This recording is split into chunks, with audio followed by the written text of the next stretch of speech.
दीर्घोत्तरीय प्रश्नों में प्रश्न क्रमांक दूसरा देखिए, मनुष्य में विक तथा उससे संबंधित यानी समृद्ध उत्सर्जी अंगों का वर्णन करें। या इस सवाल को दूसरे भाषा में भी पूछा जा सकता है, मनुष्य में उत्सर्जन तंत्र का सचित्र वर्णन करें। और ये 5 नंबर के पूछे जाते हैं। तो आइए इस सवाल को हल कर लेते हैं।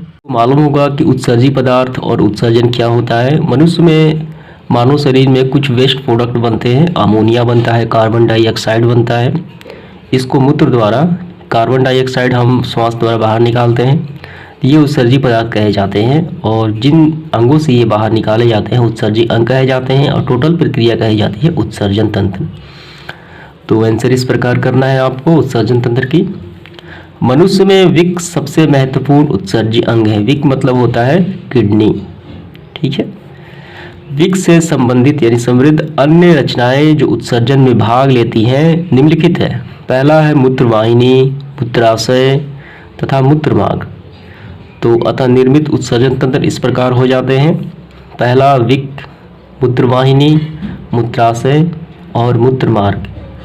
तो इनके बारे में हमें वर्णन करना है, कैसे कार्य करते हैं। तो मनुष्य में एक जोड़ा विक होता है। एक जोड़ा मतलब 2 होते हैं जो केसरूक दंड के दोनों ओर स्थित होते हैं, ठीक है। तो यहाँ आपको डायग्राम में देखना है कहाँ स्थित होते हैं। ये दोनों ओर स्थित होते हैं यानी एक जोड़ा पाया जाता है, ठीक है, लेफ्ट और राइट। इसके बाद बायां विक दाएं विक की अपेक्षा कुछ ऊपर स्थित होता है। कौन सा?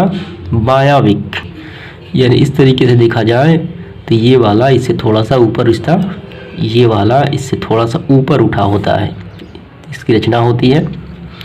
प्रत्येक विक ठोस गहरे भूरे लाल रंग का होता है तथा इसका आकार सेम के बीज के समान होता है। देखिए ये इसकी बात हो रही है, ये विक है।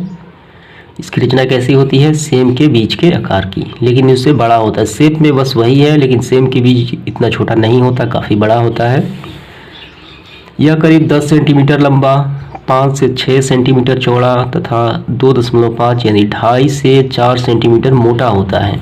पानोविक। विक के भीतरी सतह हाइमन कहलाती है। ये अंदर की जो सतह होती है ये क्या कहलाती है? हाइमन कहलाती है, ठीक है। इस जगह से विक धमनी विक में प्रवेश करती है तथा विक सिरा बाहर निकलती है।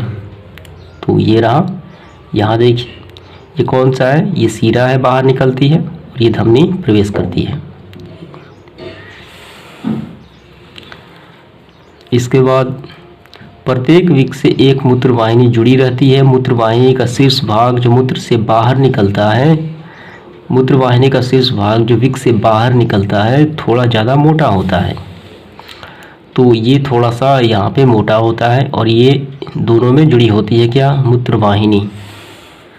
इसके बाद देखिए जिसे क्या कहा जाता है? मोटे भाग को श्रेणी कहा जाता है। प्रत्येक मूत्रवाहिनी पीछे की ओर मूत्राशय में खुलती है।